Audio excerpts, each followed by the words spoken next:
ফুপির বাড়ি থেকে নিজ বাড়িতে ফেরা হলো না সানজিদের। ১৪ গ্রামে ট্রেনে কাটা পড়ে কলেজ ছাত্রের মৃত্যু। ১৪ গ্রাম প্রতিনিধি। কুমিল্লা ১৪ গ্রামে ট্রেনে কাটা পড়ে মোহাম্মদ সানজিদ ১৭ বছর নামে এক কলেজ ছাত্র নিহত হয়েছে। সেই উপজেলার গুণবতী ইউনিয়নের করতাম গ্রামের মোহাম্মদ খালেদ হোসেনের ছেলে। তথ্যটি নিশ্চিত করে নিহতের পুবা মাস্টার মিলন হোসেন স্যার। শুক্রবার ৪ অক্টোবর সকাল 11:15টায় গুণবতী রেল স্টেশন এলাকায় এই দুর্ঘটনা ঘটে। নিহত সানজিদ গুণবতী ডিগ্রি কলেজের একাদশ শ্রেণীর ছাত্র।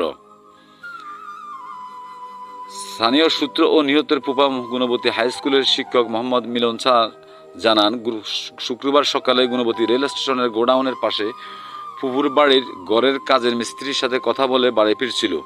প্রতিমধ্যে গুণবতী রেল স্টেশনের ৪ নং লেনে চট্টগ্রাম থেকে ছেড়ে আসা সাগরিকা এক্সপ্রেস ট্রেনটি দাঁড়িয়ে থাকতে দেখতে